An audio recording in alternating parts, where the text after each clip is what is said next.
अस्सलाम वालेकुम। इमरान खान की हुकूमत के अंदर बाज़ वज़रा और चीफ मिनिस्टर पंजाब के हवाले से ख़बरों का एक ऐसा सिलसिला है जो कभी ख़त्म ही नहीं होता।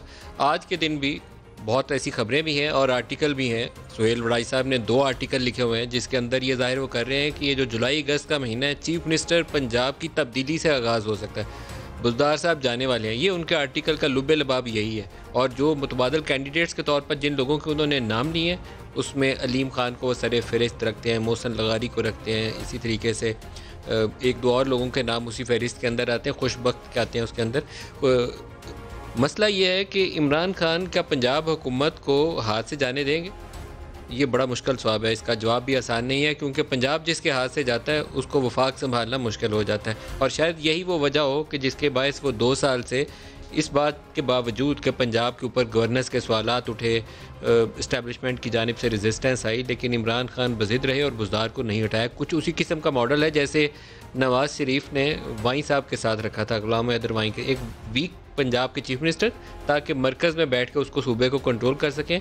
और फिर एक दिन ऐसा हुआ कि उनकी पार्टी वज़ीर आला के नीचे से खिसकी और पूरी की पूरी पार्टी जो थी वो फ्लोर क्रॉस कर गई।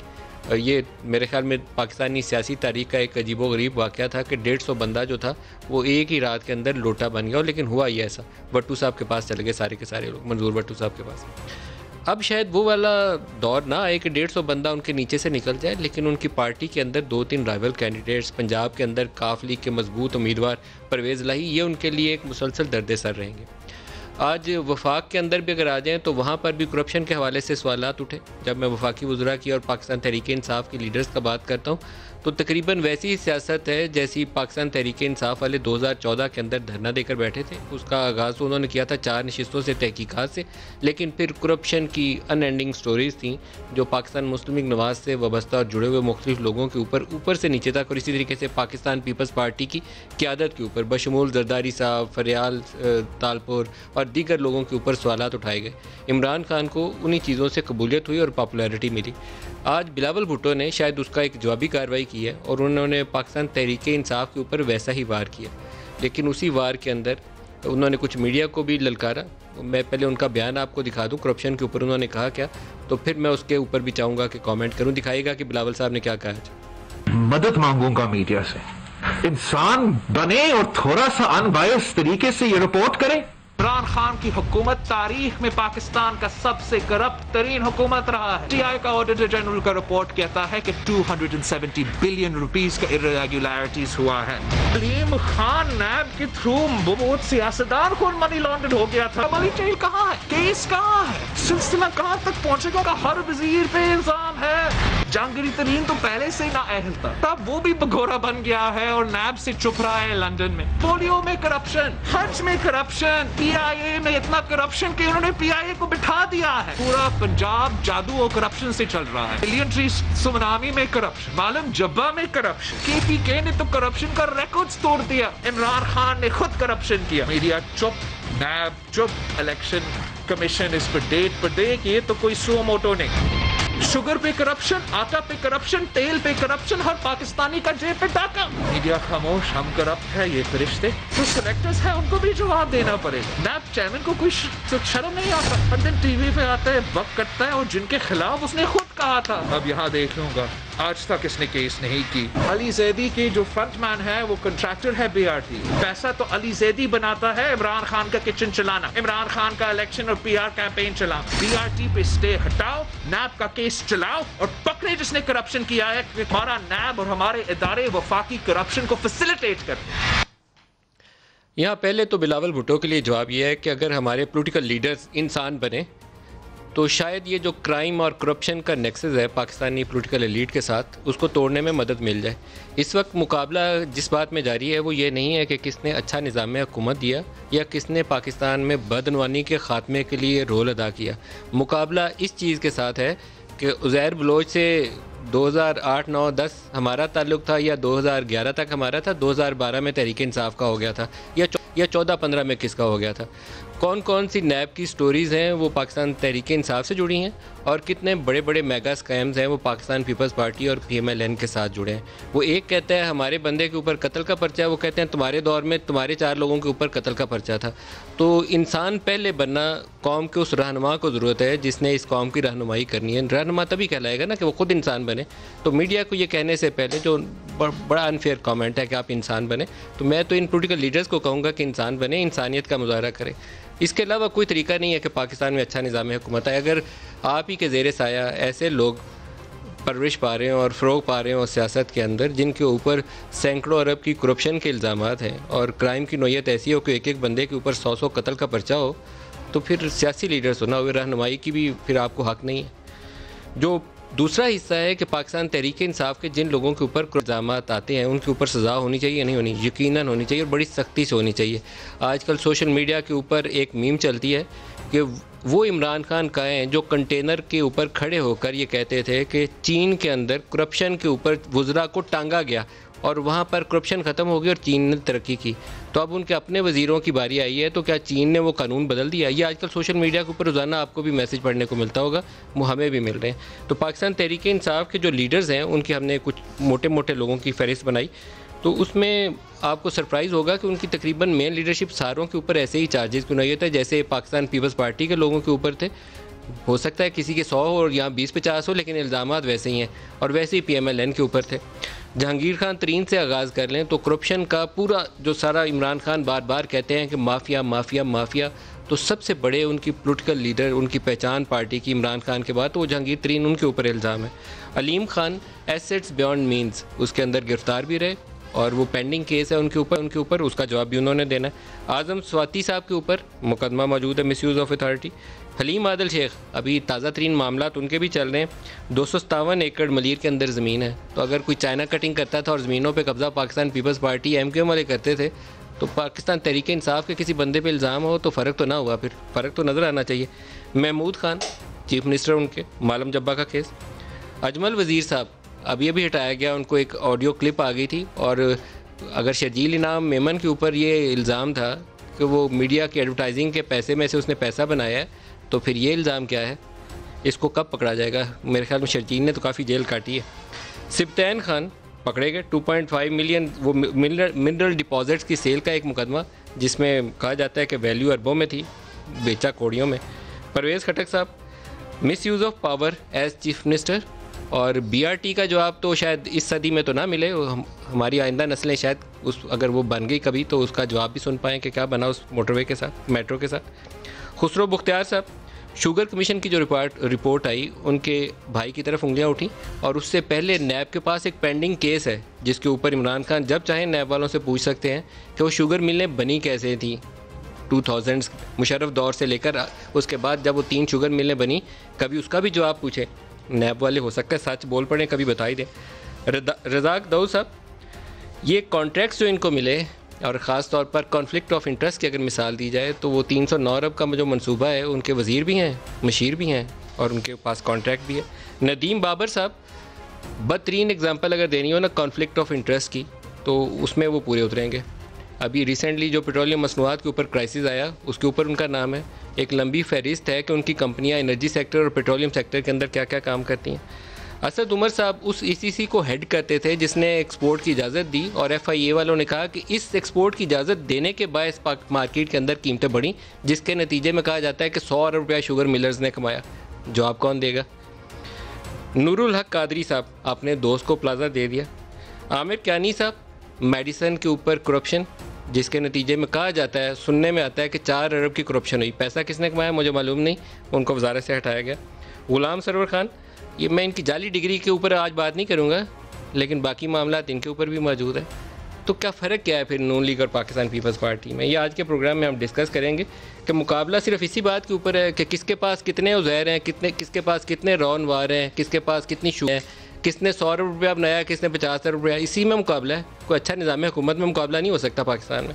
तो इस्लामाबाद स्टूडियोज़ में हमारे साथ हैं सेनेटर वलीद इकबाल साहब और मुसद्दिक मलिक साहब, दोनों को खुशामदीद कहता हूँ जी प्रोग्राम में। शर्जील मेमन साहब पाकिस्तान पीपल्स पार्टी से हमारे साथ DSNG पे कराची से ज्वाइन होंगे। शर्जील साहब, आपको भी प्रोग्राम में खुशामदीद कहता हूँ। आप ही से आगाज़ करूँगा मेरा तो ख्याल था कि नैब वाले आपको छोड़ेंगे नहीं, आज हमारे प्रोग्राम में आप शामिल हो रहे हैं, तो आप तो बड़े बड़े खिलाड़ी हैं जी, अरबों रुपए कमाए हुए हैं आपने। बिस्मिल्लाहिर्रहमानिर्रहीम, शुक्रिया नदीम साहब। मैं आपके इस बात का जवाब देता हूँ, लेकिन उससे पहले मैं थोड़ी एक क्लैरिफिकेशन देना चाहता हूँ। जो आपने बिलावल साहब के हवाले से कहा कि जी उन्होंने आज मीडिया के बारे में कमेंट किया, डेफिनेटली ये कमेंट ओवरऑल मीडिया के लिए नहीं था और कतन नहीं था, और ये चंद ऐसे डेफिनेटली लोग हैं जो कि आज से नहीं, पिछले 8-10 साल से पीपल्स पार्टी के लिए बाकायदा प्रॉपर एंगलिंग करते थे, प्रोग्राम्स करते थे, और प्रोग्राम मतलब एक तो फेयर प्रोग्राम, लेकिन लगता था कि हर प्रोग्राम में एंगलिंग है। मैं काफ़ी नाम है, मैं नाम में नहीं जाना चाहता, लेकिन अब जब इतनी बड़ी स्टोरी सामने आती हैं उस पर उनकी खामोशी है। तो काइंडली इसको बराए मेहरबानी, मेरे ख्याल से ये this is not a general comment, तो इसको प्लीज़ अपने दिल से क्लियर कर दीजिएगा, क्योंकि सबसे ज़्यादा मीडिया फ्रेंडली आपको भी पता होगा, जितना क्रिटिसिज्म पीपल्स पार्टी ने बर्दाश्त किया है उतना आज तक किसी और पॉलिटिकल पार्टी ने पाकिस्तान में बर्दाश्त। वैसे शर्जील साहब, माजरत के साथ हमारी सियासी जमातों का जो रवैया है पिछले चंद सालों में, वो इंतहा पसंदी की जानिब माइल है। हम जब इंटरव्यू करके वापस जाते हैं तो जिस पॉलिटिकल लीडर के ऊपर 2-3 सवाल हो जाए ना, करप्शन के या उसकी किसी पुअर गवर्नेंस के ऊपर, या कोई ऐसी स्टूपिड स्टेटमेंट जो उसको नहीं देनी चाहिए थी, उसके शान शान ना हो जो, या उस रुतबे के ऊपर जहाँ वो मौजूद है उसको ना देनी चाहिए हो, तो उसके ऊपर जब सवाल करें तो उसके बाद आपके जो सोशल मीडिया सेल्स हैं तीनों बड़ी जमातों के, पाकिस्तान तहरीक इंसाफ, पीपल्स पार्टी और पाकिस्तान मुस्लिम लीग नवाज़, वो जिस तरह का उसके बाद रवैया अपनाते हैं, ख़ास तौर पर पीटीआई वाले, वो काबिल अफसोस है। और मीडिया को आप सब जमातें निशाना बनाती हैं, जब अपने हक़ में बात हो तो शाबाश, और जब आपकी करप्शन के ऊपर सवाल उठाया जाए तो फिर आप कहते हैं कि इंसान बने।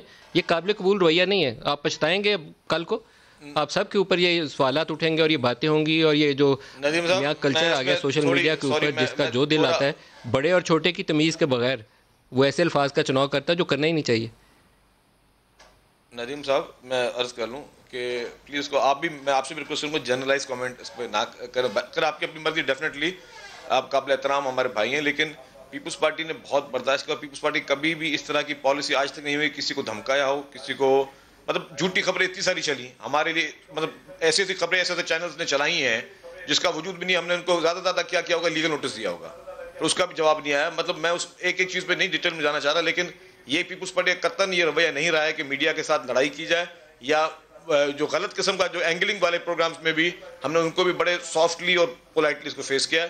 अच्छा, अब आपका जो सवाल दूसरा था मेरे बारे में, वो आपने कहा कि जी कोई करप्शन के बारे में था केस, और आपने अभी वो कंपैरिजन किया केपीके के उससे, तो मैं आपको बताऊं कि मैं 21 महीने जेल में था, और 21 महीने जेल में रहने के बाद जब मेरी हाई कोर्ट में हेयरिंग चल रही थी बेल की, तो उसी हेयरिंग में नैब के प्रोसिक्यूटर और नैब के इन्वेस्टिगेशन ऑफिसर, उनसे जब पूछा गया कि जी कितना इन पे फाइनेंशियल गेन इन्होंने इस्तेमाल लिया है, या इन पे एलिगेशन पर्सनल गेन का क्या है, तो उस वक्त भी उनका ये था कि जी उन्होंने हाई कोर्ट में, ऑनरेबल हाई कोर्ट में कंसीड किया कोई पर्सनल गेन का इन पर इल्ज़ाम नहीं है, और कोई कमीशन या करप्शन, कोई भी कमीशन का या करप्शन का कोई इन पर इल्ज़ाम नहीं है, इन पर मिसयूज़ ऑफ अथॉरिटी का है। और वो मिसयूज़ ऑफ अथॉरिटी को भी अब मैं अपने केस पे पूरा डिटेल टॉक शो पे नहीं आना चाह रहा, लेकिन जब डिटेल आप करेंगे खाली इस मेरे उस केस पे, मैं पूरा 1 घंटा 2 घंटा आपके साथ गुजारूंगा। उसमें मिसयूज़ ऑफ अथॉरिटी भी नहीं थी, और मैं 21 महीने जेल में गुजारने के बाद जो है मेरी बेल हुई है। आप डॉक्टर मुसद्दिक मलिक साहब, आप भी इसके ऊपर बात करेंगे? मीडिया के ऊपर जो उन्होंने आज नामनासिब तरीके से कहा कि इंसान बने, करप्शन का केस उठाए, फिर मैं करप्शन की तरफ भी आता हूँ, लेकिन हर एक सियासी जमात को अपनी पसंद की खबर ही अच्छी लगती है। दूसरी दफ़ा तो वो लगता है जर्नलिस्ट जो है वो मुल्क दुश्मन हो गया, कौमी मुफाद के खिलाफ सवाल उठा लिया। जी, मेरा अपना ज़ाती ये ख्याल था कि शायद डेमोक्रेटाइजेशन होगी ऑफ नॉलेज ऑफ इंफॉर्मेशन ये सोशल मीडिया के ज़रिए। मेरा ज़ाती ये ख्याल था कि चीज़ें आसान होंगी और बेहतरी की तरफ जाएंगी, लेकिन जिस तरह जो मेरे गुमान में बात नहीं आई, मैं आज से 15 साल पहले की बात कर रहा हूँ जब ये बात शुरू हुई थी, वो ये थी कि एक ऑर्गेनाइज तरीके से जिस तरह सड़कों के ऊपर हमारे मिलिशियाज़ हो गए हैं, इसी तरह सोशल मीडिया की मिलिशियाज़ बन गई हैं जो आपको ट्रोल करती हैं आपके ख़ानदान का नाम लेके, और बाज़ मरता तो बेटियों का और बहनों का और ख़वातीन पे इल्ज़ामात वगैरह वगैरह। ये बहुत ही ट्रेजिक एक सिचुएशन है, और इसने मोटिवेट किया है क्योंकि एक रिवायत सी बन गई है। जी तो मेरा यही चाह रहा है कि मैं कहूँ कि शायद पीटीआई ने ही सिर्फ ये रिवाइट डाली है वो धरने के दिनों से कि इतनी गाली गलौज करो कि काउंटर पार्टी को भी ब्रिगेड बनानी पड़े उसका जवाब देने के लिए। लेकिन ये बिल्कुल वही गुफ्तगू हो जाएगी जो इस वक्त कराची में हो रही है कि जी असल में MQM ने एक बनाई थी तो उसके जवाब के अंदर कुछ और बनाना पड़ा।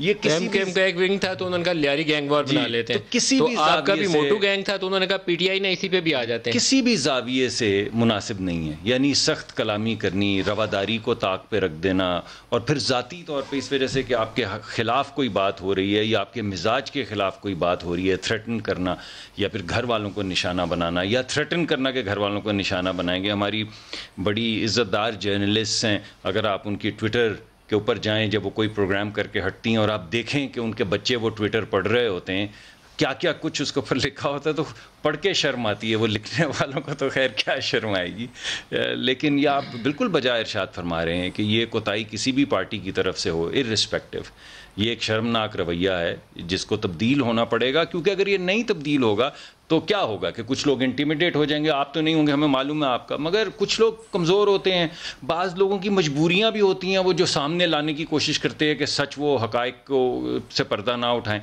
अगर वो इंटिमिडेट हो जाते हैं तो जमहूरियत कमज़ोर हो जाएगी। यानी जमहूरियत के लिए मीडिया का आज़ाद होना, आवाज़ उठाना एक ज़रूरी अमर है, ऐसा नहीं कि और उसमें रुकावट किसी सूरत नहीं बननी चाहिए। रुकावट नहीं। वलीद इकबाल साहब, प्राइम मिनिस्टर खुद जो है वो रियासत मदीना की मिसाल देते हैं और रियासत मदीना में तो अखलाकियात का बहुत ऊंचा दर्जा है, तो ये चीज़ आपको मेरे ख्याल में पार्टी के अंदर और बाकी जगहों पर रवाज भी देनी चाहिए, ख़ास तौर पर वो लोग जैसे अभी बिलावल ने बोला तो बहुत अनफेयर कॉमेंट है, तो आपकी जमात से भी ये बड़े वाफर मिकदार में दस्तयाब होते हैं। देखें जी, सबसे पहले मैं ये अर्ज़ करना चाहता हूँ कि आज़ादी इज़हार राय जो कि फ्रीडम ऑफ एक्सप्रेशन और फ्रीडम ऑफ द प्रेस एक ज़माने में जो कहलाती थी, अब फिर मीडिया के और बहुत से तरीके और अबलाग के तरीके आ गए हैं, ज़राए आ गए हैं, सॉरी। मैं तो फ्रीडम ऑफ एक्सप्रेशन के बहुत हक़ में हूँ और मेरा जो कानून का बैकग्राउंड है, कानून और आइन का, और ना सिर्फ ये बल्कि तारीख़ी तौर पर भी हज़रत कायद आज़म मोहम्मद अली जिन्ना रहमतुल्लाह अलैह जो कि बानी पाकिस्तान है, उनका 1920 या 26 का बड़ा एक मारूफ, वो स्टैनले वॉलपर्ट की किताब में उनके शुरू के चैप्टर्स में बयान एक है कि ऐसा आज़ादी इज़हार राय एक ऐसा ऑक्सीजन है जिससे मुआशरे को उन्होंने एक फूल के मानंद कहा, और ऐसा ऑक्सीजन है कि उसको महरूम कर दें मुआशरे को तो वो फूल भी मुरझा के विदर अवे कर जाएगा। लेकिन ये कहते इसके साथ साथ फ्रीडम ऑफ एक्सप्रेशन जो कि हमारे आइन के आर्टिकल 19 में भी उसका पूरा दर्ज है, ये एक एब्सोल्यूट राइट जो है वो नहीं है, इस पे लिमिटेशंस और रिस्ट्रिक्शंस हैं। और बल्कि मैंने तो एक किसी मौके पे गिन के भी बताई हुई थी, किसी फोरम में तकरीर के लिए बुलाया गया था कि ये 13 या 14 रिस्ट्रिक्शंस हैं इस फंडामेंटल राइट पे। बहुत से और हैं जो उस चैप्टर में है हमारे आइन के, किसी पे एक रिस्ट्रिक्शन है, किसी पे 2 हैं, किसी पे 4 हैं, इस पे 13 रिस्ट्रिक्शंस हैं कि दीन के खिलाफ नहीं कोई बात कर सकते, फॉरेन रिलेशंस पे नहीं, दूसरे मुल्कों के साथ फ्रेंडली रिलेशंस पे नहीं, कंटेम्प्ट ऑफ कोर्ट पे, किसी क्राइम की इंस्टिगेशन पे, बहुत सी ऐसी लिमिटेशंस हैं उस पर।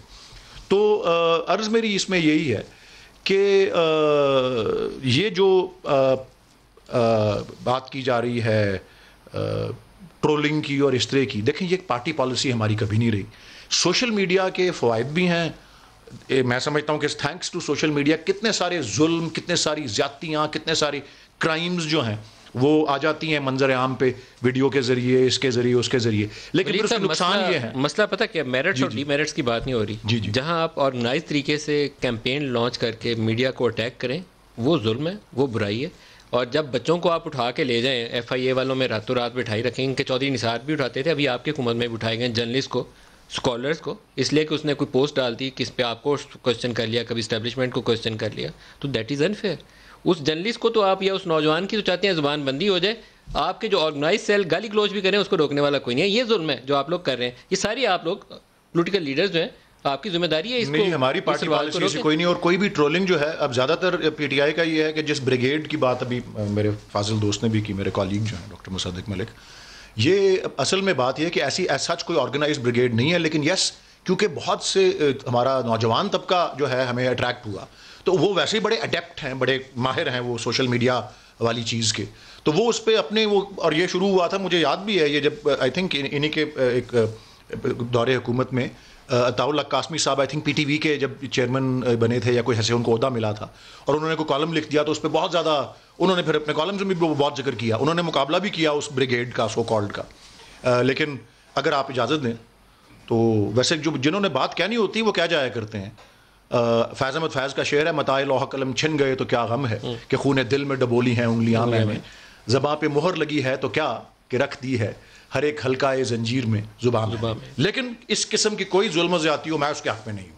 और आप अगर ऐसी बात है, मैं ज़रूर अगली मेरी पार्टी की कोई मीटिंग हुई स्पोक्स पर्सन की, प्राइम मिनिस्टर की, मैं आपका मैसेज ज़रूर कन्वे करूँगा कि आपको कंसर्न है कि ये हम अपनी जो मुस्तकबिल है ना अपने बच्चों का, वो अखलाकियात तबाह कर रहे हैं। हम अगर आज इसका आवाज़ उठाएंगे तो शायद साल 2 साल के अंदर हम इस चीज़ को रोकने में कामयाब हो जाएं। अगर इसी तरीके से खामोश रहेंगे कि आज गाली मुसद्दक मलिक साहब को पढ़ रही है, आज वलीद साहब को पढ़ रही है, कल शर्जील को पढ़ रही थी, तो फिर ये सिलसिला चलेगा, फिर ये रुकेगा नहीं। अब देखिए, मैं एक बात ज़रूर अर्ज़ करना चाहता हूँ। अब मिसाल के तौर पर आपने बहुत से नाम PTI के अफराद के लिए, और दुरुस्त है उन पर बहुत सौ पे केसेस भी हैं और होंगे भी, और कुछ गिरफ्तार भी रहे हैं, फिर बेल पे, जिस तरह से अपोजिशन के लोगों के साथ हुआ है। लेकिन अब 2-3 नाम जब आते हैं तो मुझे खुद, क्योंकि मैं उनको पर्सनली भी जानता हूं और प्रोफेशनली भी, क्योंकि मैं as a lawyer petroleum sector में भी काम करता हूं, पावर सेक्टर में भी और कंस्ट्रक्शन सेक्टर में भी, कुछ 1-2 नामों पे मुझे भी बड़ी हैरत होती है। और जब उनको लिया जाता है और एक ही गर्दान दिया जाता है दूसरों के साथ, और मैं सोचता हूँ कि उन्हें कैसा लगता होगा, क्योंकि वो अगर उनके हाथ साफ हैं, और मैं नाम लेके बताता हूँ, आपने रज़ाक दाऊद साहब का नाम लिया, मैं नहीं समझता, मैं उनको जानता हूँ और प्रोफेशनली बहुत देर से जानता हूँ। अच्छा मैं नदीम बाबर साहब को जानता हूँ, मैं नहीं समझता कभी अपने ऑफिस को वो अब्यूज करेंगे फॉर पर्सनल गेन। नहीं सर, आप अगर लॉयर हैं तो आपको ये तो पता है कि कॉन्फ्लिक्ट ऑफ इंटरेस्ट किसी। जी मैं जानता हूँ, मैं वाटर रिसोर्सेज के सेनेटर बनने के फौरन बाद ही वाटर रिसोर्सेज की कमेटी की मीटिंग हुई, सारे सेनेटर्स पिल पड़े इस प्रोजेक्ट के ऊपर, डियामेर बादशाह के ऊपर। मैंने चेयरमैन ऑफ द कमेटी को कहा, मैंने कहा उसकी जी आप प्लीज जरा उसकी डॉक्यूमेंट्स मंगवाएं। जो डॉक्यूमेंट्स आए तो सारे चुप कर गए, क्योंकि जितनी शफाफियत से वो हुआ था, और उसमें अगर 20 स्टेप्स थी उस अवार्ड में, उसमें से 18 स्टेप्स PMLN के गवर्नमेंट में हुई थी, सिर्फ आखिरी दस्तखत हुआ था उस पर। इमरान खान ने जो कंटेनर के ऊपर स्पीचेस की थी कि आप हुकूमत में रह के जब कारोबार करते हैं तो उसके ऊपर उनके क्या बातें थी, तो फिर शायद आपको कॉन्फ्लिक्ट ऑफ इंटरेस्ट मानने में या समझने में ज़्यादा आसानी होगी। जी, तो सारे अपने उहदों से मुस्ताफी हो गए हैं, कारोबारी उहदों से, जो रज़ाक साहब हैं। और जी दूसरी बात, जो कॉन्फ्लिक्ट ऑफ इंटरेस्ट का दुनिया भर में जो उसका कानून है वो यही होता है कि जी किसी मामले पे सरकारी डिसीजन होनी है तो उसमें हिस्सा ना लें। दोबारा आपकी तरफ आ रहा हूं, KESC के ऊपर भी बिलावल का एक स्टेटमेंट है, वो सुना दें, फिर शर्जील साहब से पूछते हैं, दिखाइए। PTI का अपना, FIA का अपना रिपोर्ट के इमरान खान का ATM, अबराज ग्रुप और के इलेक्ट्रिक का जो करप्शन है, ये रिपोर्ट दबाया गया है, इस पे कोई एक्शन नहीं लिया गया है।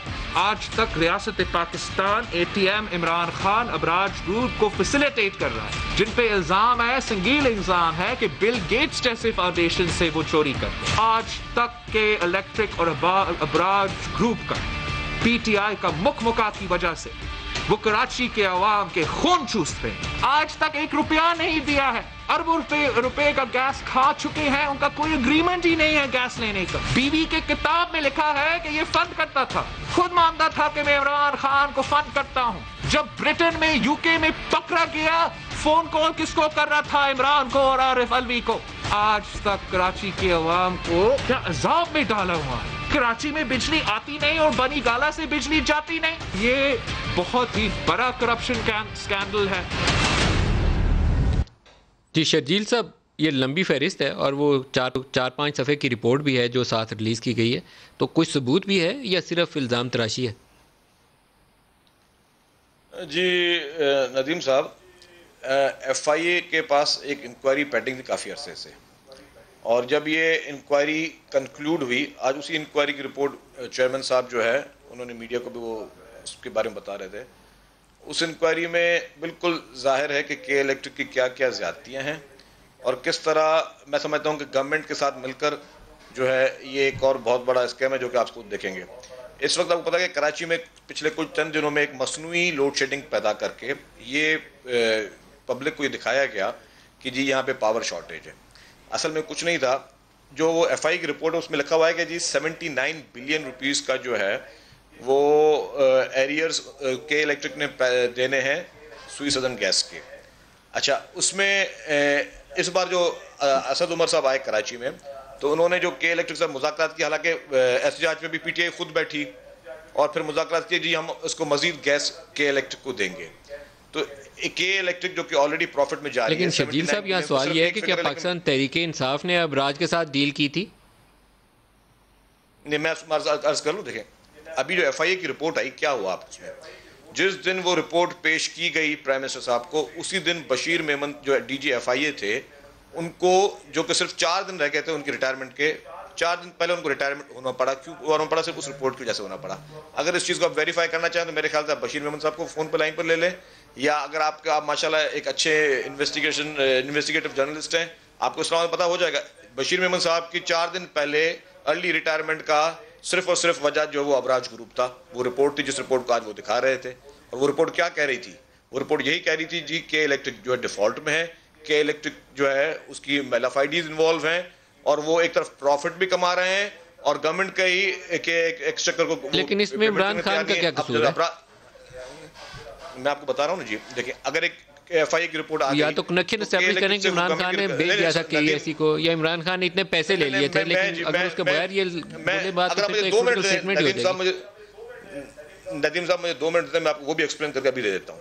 मुझे ये बताएं कि एक इदारा है, प्राइवेट फर्म है अबराज ग्रुप, ठीक है, उसको सरकार के बहुत बड़े ड्यूज देने हैं। आपके और हमारी तो बिजली कट जाती है, गैस कट जाता है अगर बिल ना पे करें, उसको एक बहुत बड़े ड्यूज गवर्नमेंट के डिपार्टमेंट के देने हैं, वो नहीं दे रहा। और इस वक्त जो है अगर आप खुद उसको देख लें कि जी जो आर्टिफिशियल पावर शॉर्टेज दिखाई, लोड शेडिंग का ड्रामा किया गया, और मेजर मकसद क्या था कि गैस मजीद चाहिए। ऑलरेडी आप बिलियंस ऑफ रुपीस के डिफॉल्टर हैं, गैस मजीद चाहिए, और असद उमर साहब यहाँ पे ऐलान करके चले गए जी हम गैस मजीद दे रहे हैं।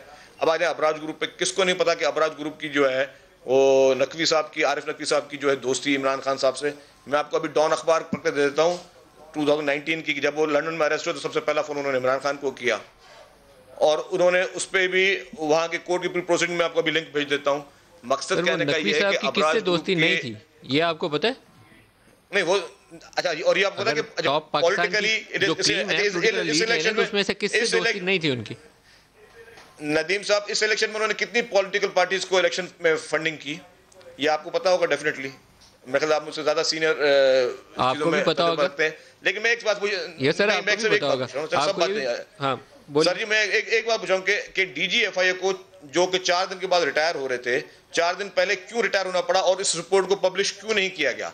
FIA जो कि डायरेक्टली प्राइम मिनिस्टर साहब के अंडर थी, और DG FIA को आप प्राइम मिनिस्टर हाउस में बुला के बोलते हैं ये रिपोर्ट को चेंज करो, वो चेंज नहीं करता है। आप उसको उस बिना पे आप उसको अपने बोलते हो 4 दिन पहले अर्ली रिटायरमेंट लेनी पड़ती है, जिसकी वजह से शायद उसके मेरे ख्याल से वो पेंशन वगैरह भी सब इधर उधर हो गए होंगे। लेकिन क्या वजह थी कि अपने दोस्त को बचाने के लिए आप FIA की रिपोर्ट को जो है करते हैं, और वो उसको पब्लिश क्यों नहीं किया? KEC और अबराज की डील, और फिर वो आपको स्टोरी भी जहन में होगी कि वहाँ शहबाज शरीफ के हवाले से भी, जैसे इमरान खान के साथ ताल्लुक़ की स्टोरी छपी, इसी तरह शहबाज शरीफ के साथ पैसों की $20 मिलियन की भी स्टोरी छपी। तो कुछ कहीं ना कहीं हो रहा है जो ज़ेर ज़मीन चलता है, कारपेट के नीचे हमें पता नहीं चलता। क्या है मामला, क्या है वो? एक तो जी जो बड़े बड़े इन्वेस्टर्स होते हैं, चाहे वो ज़मीनें डेवलप कर रहे हों या बड़े इन्वेस्टमेंट ग्रुप्स जो ये ख़रीद रहे हों, जिस तरह आपने अभी के इलेक्ट्रिक की एग्जांपल दी है, ये इनके कारोबार का हिस्सा होता है कि सियासी लोगों के साथ ये ताल्लुकात बढ़ाएं, हर एक के साथ। पैसा भी लगाते हैं जी, पैसा भी लगाते हैं, बहुत इलेक्शन कैंपेन्स में लगाते हैं। अगर मैं रिश्वत सतानी की बात नहीं कर रहा हूँ, मैं वैसे आपको बता रहा हूँ कि इनका मकसद ही ये होता है कैंपेन में फंड करके इन्फ्लुएंस करते हैं ताकि कल को अपना काम ले लें। शहबाज शरीफ साहब का बराह रास्त नाम छपा था जी, मैंने वो देखी थी, और उसकी आपने जी तरदीद भी देखी होगी। तरदीद तो अब वो PTI वाले अभी बैठे हैं साथ कर देंगे जी, बिल्कुल। मैं तो आपको कह रहा हूँ, लेकिन मैं आपने जो सवाल लार्जर पूछा है कि ये होता क्या है यहाँ पे, मैं आपको वो बता रहा हूँ कि जब ये इतने बड़ी सतह के ऊपर कोई कारोबार करने की कोशिश करता है ना, तो वो अपने कारोबार का हिस्सा बनाता है कि मैंने रिलेशनशिप्स बनाने हैं। फिर वो टारगेट करते हैं कि कौन शख्स उसकी कमज़ोरी पैसा है, कौन शख्स है उसकी कमज़ोरी क्या है। आपने बहुत से पुराने भी केसेस देखें। मैं ज़रा स्पेसिफिक्स में अब बात करता हूँ ताकि थोड़ी सी लोगों को भी पता चले कि इस पर्टिकुलर केस के अंदर क्या हो रहा है और क्या होता है।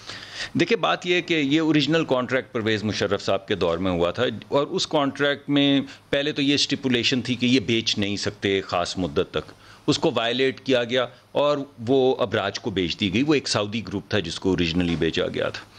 जब इनको बेचा गया तो वही स्टिपुलेशंस इन्होंने काउंटर साइन की कि हाँ जो कमिटमेंट्स, बल्कि इजाफी कमिटमेंट्स जो भी थी कि क्योंकि इनको डिस्ट्रीब्यूशन, जनरेशन और ट्रांसमिशन तीनों चीज़ें बेच दी गई थी, तीनों चीज़ें। तो इन्होंने कमिटमेंट की, कंट्रैक्चुअल कमिटमेंट्स की कि हम कराची के लोगों के लिए बिजली भी खुद बनाएंगे जितनी भी ज़रूरत होगी, उसकी तरसील भी हम करेंगे और तकसीम भी हम करेंगे, और जो इंफ्रास्ट्रक्चर चाहिए होगा बनाएंगे। ये कॉन्ट्रैक्ट में इन्वेस्टमेंट की कमिटमेंट थी जो की नहीं बाद में कभी। वो 5 साल के बाद जब वो कॉन्ट्रैक्ट को रिव्यू करने की आई तो इन्होंने कमिटमेंट्स पूरी नहीं की हुई थी, तो इनको 5 साल की एक्सटेंशन मिल गई। ये पीपल्स पार्टी 2013 की बात है, अभी बुरी हुकूमत आने से ज़रा पहले इनको एक्सटेंशन दे दी गई। अच्छा, अब सिचुएशन ये है कि उस वक्त ये मोहब्बत क्यों की गई? अगर उन्होंने ऑब्लिगेशन नहीं पूरी की गई तो आप उनको कोर्ट में ले जा सकते थे। मोहब्बत फिर की गई ना जी, जस्ट बिफोर इलेक्शन। मैं आपको यही कह रहा हूं कि आप उसको मोहब्बत समझ लें, मैं तो आपको फैक्ट्स बता रहा हूं कि उन्होंने उनके साथ आके ये कहा कि हमने अभी, इन्होंने, हुकूमत ने कहा आपने पूरी नहीं की, उन्होंने कहा हमें एक्सटेंशन दे दें, हम पूरी कर देते हैं। अब वो एक्सटेंशन ख़त्म हो चुकी है इस हुकूमत में, अबूरी हुकूमत में। अब वो एक्सटेंशन ख़त्म हो चुकी है। अब ये सवाल पैदा होता है कि 2 साल गुजर गए हैं तो अब वो एक कमिटमेंट्स पूरी हो जानी चाहिए थी। अभी तक वापडा के सिस्टम से इलेक्ट्रिक को बिजली जाती है। जिस वक्त हम हुकूमत में थे उस वक्त 650 मेगावाट बिजली जो है वो कराची को मिलती थी। अब मैं 2 अहम बातें करने लगा हूँ जल्दी से, क्योंकि काफ़ी मैंने वक्त ले लिया। देखिए, अहम बात यह है कि मौजूदा हुकूमत ये कहती है कि हमने इजाफी बिजली बनाई और इतनी बिजली बनाई कि हुकूमत को नुकसान हो रहा है। 12,000 मेगावाट बना दिए जिनकी ज़रूरत नहीं थी। इस पे 1,000 प्रोग्राम्स और वज़ीर जो हैं वो प्रेस कॉन्फ्रेंसेस कर चुके हैं कि इन्होंने नुकसान पहुंचाया, इन्होंने वो बिजली बनाई जिसकी ज़रूरत नहीं थी। यहाँ पे अली जैदी साहब भी कह चुके हैं, कई लोग कह चुके हैं कि जी हमारी 8,000 ज़रूरत। लाहौर के अंदर छोड़ दें कराची को, मेरे अम्मा के घर में कल 7 घंटे लोड शेडिंग हुई है। मैं परसों लाहौर था, वहाँ पे 3 घंटे लोड शेडिंग हुई है। उससे एक दिन पहले 5 घंटे लोड शेडिंग हुई है। कराची को छोड़ दें, बाकी इलाकों के अंदर लोड शेडिंग क्यों हो रही है? अगर बिजली जो हमने बनाई है वो हमारी ज़रूरियात से ज़्यादा है तो लोड शेडिंग क्यों हो रही है? दूसरी बात, मैं क्विकली नुक्ता देखें, जब पूरे पाकिस्तान में 12 से 14 घंटे लोड शेडिंग हो रही थी तो कराची में लोड शेडिंग नहीं होती थी 70-80% फीडर्स के ऊपर, क्योंकि हमारी हुकूमत कराची को, क्योंकि वो शाह रग है और माशी शाह रग है और हमारे मुल्क की सकाफती शाह रग है, हम इजाफी बिजली देते थे कि कराची के लोगों को वो 650-680 तक ये चले जाते थे ताकि कराची के लोगों को नुकसान ना हो। अब आज मुझे आप ये बताइए कि जब इजाफी बिजली है और ये कहते हैं कि हमारे पास उसके तरसील का, ट्रांसमिशन का सिस्टम नहीं है। कैसे नहीं है भाई?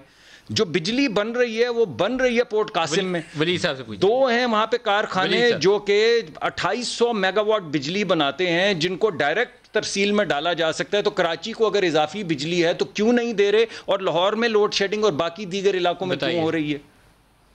अब राज का भी बता दें और फिर बाद में। पहले मैं उसी बिल तरतीब अर्ज करता हूँ। मुसद्दिक साहब की आप हिस्ट्री तो आप आई एम श्योर वाकिफ होंगे। ये इन्होंने जिसकी बात की अबूरी हुकूमत की, ये उसमें पावर के no, that's not true, factually incorrect. No, I have to correct it. This is मैं आपको नहीं, आपने जो बात की है थोड़ी सी काबिले एतराज है, तो मैंने तो उसको एतराज वाले तरीके से नहीं किया। मैं किसी और हवाले से मैं आपको ये कह रहा हूं केयरटेकर गवर्नमेंट के अंदर, क्योंकि ये तो भाई मैं तो ऐसे लोगों को करीब नहीं आने देता। केयरटेकर आपकी क्या हैसियत? मैं वजीर था बिजली का। मैं आपको ये कह रहा हूं कि उस वक्त, सॉरी मैं माफी चाहता हूं, मैंने गलत समझा। मैं जो कहना चाह रहा हूं वो ये कि कोई कॉन्ट्रैक्ट के इलेक्ट्रिक का उनको किसी किस्म की एक्सटेंशन उस जमाने में एक टेडी पैसे की भी नहीं मिली। तो आप ही थे ना जी, अबूरी अगर आप ये कहना चाह रहे थे। मैं कुछ और, मैं तो अर्ज करना चाह रहा था, यही थे, ढूंढे आप। मैं ये कह रहा था कि ये बिजली के वजीर थे इन द केयरटेकर गवर्नमेंट, जो कि मीर हज़ार खान खोसो साहब की थी 2013 के इलेक्शन से पहले।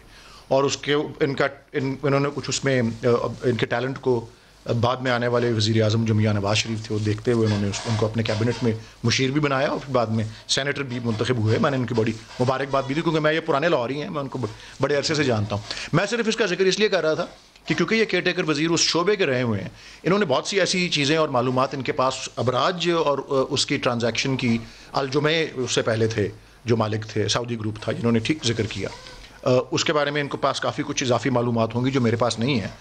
लेकिन मैं आपको एक बात की तस्दीक जो है वो कर सकता हूँ, ये मुसद्दिक साहब ही ने जो ऑब्जर्वेशंस दी हैं प्रॉबेबली वही दुरुस्त होंगी।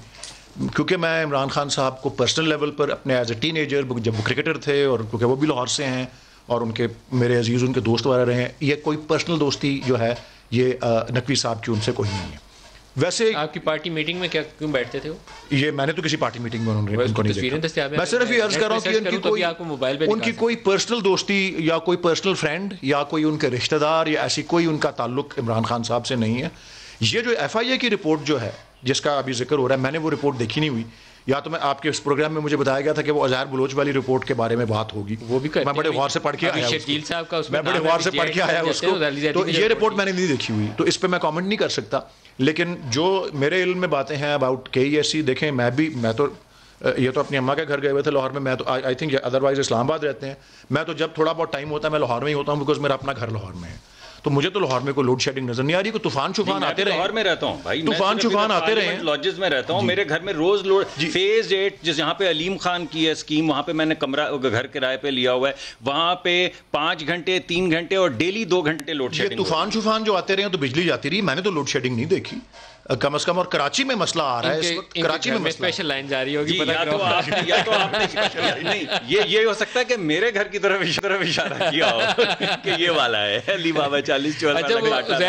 उज़ैर वाली JIT पे भी बता दे, वो हबीब जान आजकल इंटरव्यू दे रहे हैं। जी, तो वो हबीब जान के ऊपर वो पप्पू उसके का मुकदमा चल रहा है, और ये जो अली जैदी ने JIT रिलीज की है तो उसके अंदर हमारे ये मेमन साहब का नाम है उसके अंदर डाला हुआ। देखें जी, इसमें दो चीज़ें, एक इनका नाम सही डाला है कि गलत डाला है? देखें जी, मैं आपको सही और गलत की चॉइस मेरे पास नहीं होनी चाहिए, जिन्होंने रिपोर्ट बनाई है ये तो उनका सही सवाल है। JIT वाली रिपोर्ट सही है? मैं आपको अर्ज कर देता हूँ अगेन, क्योंकि मेरा ताल्लुक कानून के शोबे से भी है। वंस अगेन 2-3 बातें उसमें मैं अर्ज करना चाहता हूँ, कानून की भी और पॉलिटिक्स की भी।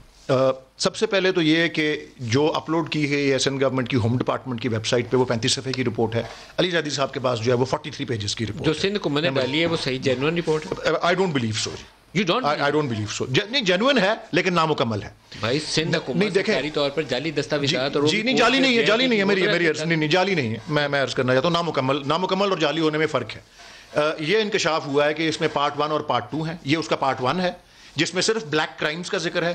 पार्ट 2 में, और जो मैं असल बात कहना चाह रहा था जो बड़ी अहम है और वो बड़ी तशवीशनाक भी है, कि ऑर्गेनाइज क्राइम और पॉलिटिक्स का जो ताल्लुक, और जिसमें पॉलिटिकल पर्सनालिटीज़ और ऑफिस होल्डर्स का और उनकी डीलिंग्स का जिक्र आता है, उसको सीक्रेट रखने का जो है वो सिलसिला किया गया। और वो जो सेकंड पार्ट है वो उसका, जिसमें जिनके क्योंकि ना नाम नहीं है, यस उसमें नाम नहीं है उस हिस्से में जिसके ऊपर 7 लोगों के सिग्नेचर्स हैं। और फिर जो पार्ट 2 है, ये डॉक्टर शोएब सडल ने भी इस पर तफसील से बात की है कामरान खान साहब के प्रोग्राम में कुछ दिन पहले, कि पार्ट 2 पे वही जो पोलिटिसाइज जब होती है पुलिस, तो वही जो सिंध के गवर्नमेंट के मातहत आने वाले अफसरान हैं, उन्होंने वो हिस्सा साइन नहीं किया हुआ, बाकियों ने सबने किए हुए साइन। जो जिस नुक्ते के ऊपर डेडलॉक था वो ये सियासी लोगों के नामों के ऊपर, बिल्कुल जी, और वो डेडलॉक को रिजॉल्व किया गया और वो सियासी लोगों के नाम और हिस्से हटाए गए, और जो एग्रीड ड्राफ्ट था उसको साइन हटाए नहीं गए। जो मुझे समझ में आई है वो ये है कि उसको खुफिया रखा गया और उसको नहीं शेयर किया। देखिए वो फर्स्ट जो ड्राफ्ट था छुपाए नहीं गए, करके बोले हैं कि ये ओरिजिनल है, तो फिर बात नहीं बनती ना। फाइनल जो एग्रीड ड्राफ्ट होता है वही फाइनल होता है। नहीं जी, मैं अर्ज कर रहा हूं कि वो नामुकम्मल रिपोर्ट है। जो रिपोर्ट टोटल बनी थी वो उसमें वो सारी बातें, अच्छा, जो हमारा वर्जन है वो यही है। एक ब्रेक ले लें। और सबसे अहम बात यह है कि इंसाफ फराहम करना जरूर। 198 विक्टिम्स को प्लस बल्दिया वाले 258 विक्टिम्स हैं, और जो निसार मोराई वाली जो रिपोर्ट है, इंसाफ सबके साथ जो है होना चाहिए। ब्रेक से वापसी पे शर्जील साहब की तरफ जाऊंगा, लेकिन आपके ये कहने के ऊपर कि लाहौर में लोड शेडिंग नहीं है, लाहौर से मैसेज आने शुरू हो गए। वो कहते हैं लोड शेडिंग हो रही है। मैं तो कह रहा हूं ब्रेक ले लें जी, हम भी लोड शेडिंग कर लें। ब्रेक ले लें, हमारे साथ रहिए।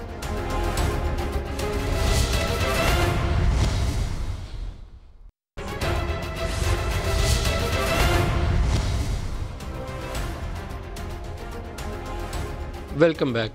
शर्जील मेमन साहब, आपका नाम उस रिपोर्ट का हिस्सा है जो अली जैदी साहब ने जारी की। ना सिर्फ आपका है बल्कि आपकी जमात की क़यादत का भी है। इसकी वजाहत करेंगे आप? जी नदीम साहब, मैं बिल्कुल वजाहत करना पसंद करूंगा, लेकिन और डेफिनेटली आपके हर सवाल का जवाब दूंगा। लेकिन मुझे सिर्फ मैं एक बात कहूँगा, जो शिकायत हमें थोड़ी बहुत मीडिया से भी होती है ना, आप काबिल एहतराम हैं। अगर आप ज़रा पुराना आप इस फील्ड में हैं, ये इस पर आपने मेरे ख्याल से इससे पहले बहुत सारे प्रोग्राम इस लियारी पे, कराची के अमन पर और इस GITs पे, उज़ैर बलोच पे हो चुके हैं। आज फिर उस डेड इशू को उठाने का मकसद सिर्फ क्या है कि आज वो बातें हाईलाइट ना हों, जो हम एक्सपेक्ट करते हैं कि मीडिया हाईलाइट करे, वो चीज़ें नहीं होती हैं। लेट्स सपोर्ट एमनेस्टी इंटरनेशनल का एक लेटर आया, वो शायद आपकी नज़र से गुजरा होगा, जिसमें उन्होंने हफीज़ शेख साहब को लिखा है कि जी 16 अरब रुपए के फ्रॉड जो है वो रिफंड्स दिए गए हैं मुख्तलिफ कंपनीज़ को। कितने प्रोग्राम उस पर भी नहीं हुए। इसी तरीके से जो बड़े मेगा स्कैम्स हैं उस पर जो गवर्नमेंट को वो हाईलाइट नहीं होते। क्या है कि जो भी आटे का इशू हो, चीनी का इशू हो, या आपके ऑडिटर जनरल की रिपोर्ट्स हों, या मजीद जैसे खुसरो बख्तियार साहब की नैब की रिपोर्ट मेमन साहब, ये आपका काम नहीं है फैसला करना कि मुझे शुगर पे प्रोग्राम करना है या वीट पे प्रोग्राम करना है। हमारे इदारे की जो एडिटोरियल पॉलिसी है उसके मुताबिक करूंगा। सिर्फ यहाँ पर हम अगर गलत चीज रिपोर्ट करें तो उसको आपको क्वेश्चन करना चाहिए। और जहाँ तक ये 16 अरब का सवाल है, ये कौमी असम्बली में क्वेश्चन पुट हुआ था, उसको भी डिस्कस किया गया। और शुगर और आटा पे तो मैंने जितने प्रोग्राम कर दिए हैं पिछले 1 साल के अंदर, सारी जिंदगी कभी नहीं तक किए। आप अपने सवाल पे आइए कि जीआईटी में आपका जो नाम है वो दुरुस्त है या गलत है? मैं बिल्कुल मैं उस बात पर आ रहा हूँ। मैं खुदा ना खास्ता मैं ना ही डिक्टेशन देने की कोशिश कर रहा हूँ, ना ही मुझे किसी को ने मेरी डिक्टेशन लेनी है। मैं सिर्फ एक शिकायत कर रहा हूँ कि हम देखते हैं कि जी पिछले 6 दिन से उज़ैर बलोच के इशू को जितना उठाया गया है, और ये इशू इससे पहले 4 साल पहले भी इससे ज़्यादा उठाया जा चुका था, लेकिन फिर भी अब आगे जीआईटी रिपोर्ट। अब एक शख्स, आप खुद मुझे बताएं कि एक शख्स कहता है जी मुझे मोटरसाइकिल पे किसी ने आके एक पेपर्स दे दिए और वो बिल्कुल हरफ आखिर है। चले मैं 1 मिनट के लिए बोलता हूँ कि जी जो अली ज़ैदी साहब की जीआईटी वो ठीक है, जो सिंध गवर्नमेंट ने पोस्ट की वो गलत है। मैं सिर्फ 1 सेकंड के लिए प्रज्यूम करता हूँ। अब मुझे आ जाए, उसी जीआईटी में लिखा है जी पीटीआई ने अप्रोच किया अमन कमेटी को कि आप लोग पीटीआई में शामिल हो जाओ। उसी जीआईटी में, अली ज़ैदी साहब की जीआईटी में, जब वो जो सवाल पूछा जाता है तो बोलो मुझे पता नहीं है।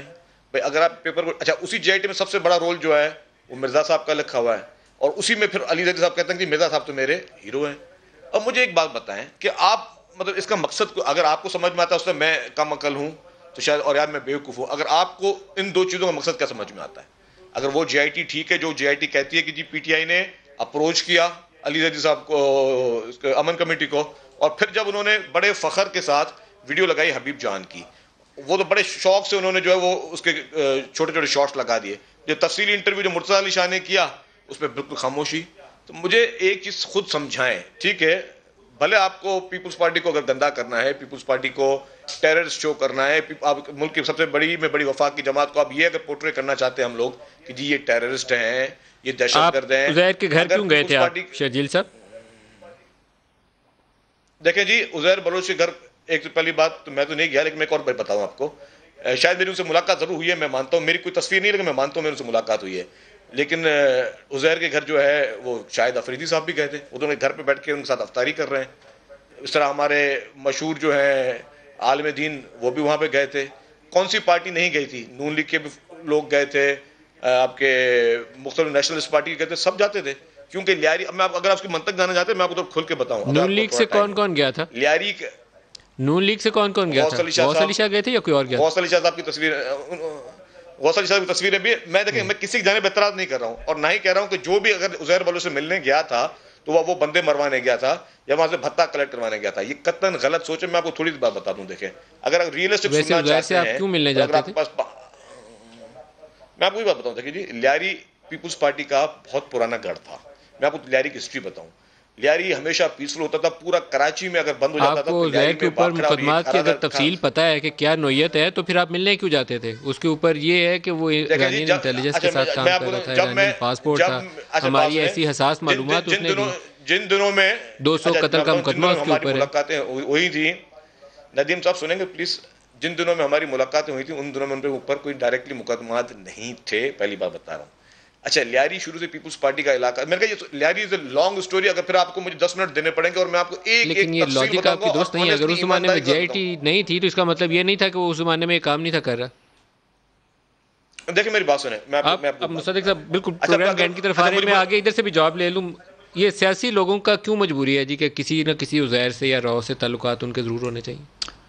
देखें, आपका प्रोग्राम बोरिंग हो जाएगा, लेकिन हकीकत ये है कि जब रियासत कमज़ोर और फेल हो रही होती है तो अपने काम जो इलाके के करवाने के लिए ज़्यादातर आप देखेंगे कि मजबूत लोग जो हैं उनको इलाके के लोग उनसे रुजू करते हैं, जो ज़रा बदमाश टाइप होते हैं। यानी होता ऐसे है कि अगर आप सिर्फ बदमाशी होता है, बाकी नहीं मजबूत नहीं होते। मेरा मतलब बदमाश टाइप था, मैंने इसी वजह से इस्लाह की है कि मजबूत तो बड़े अपराइट लोग भी होते हैं, लेकिन अपराइट लोग तो आपको वही बात करेंगे कि आप मेरिट पे काम करवा लें। अब अगर आपके बच्चे को स्कूल में दाखिला नहीं मिलता या आपकी अम्मा को अस्पताल में बिस्तर नहीं मिलता तो आप जाते हैं, वो फ़ोन करता है या नहीं? एक लाइन में जी, लास्ट तो मैं बड़ी वजह ये है कि रियासत फेल हो रही है। एब्सोल्युटली जी, ऑर्गेनाइज क्राइम और पॉलिटिक्स का रिश्ते को तोड़ने की जरूरत है, नहीं होना चाहिए, बिल्कुल नहीं होना चाहिए, बिल्कुल नहीं होना चाहिए। वलीद इकबाल साहब, मुसद्दिक साहब, शर्जील मेमन साहब, आप सबका बहुत शुक्रिया। आज के लिए इतना ही, इजाज़त, हाफिज़।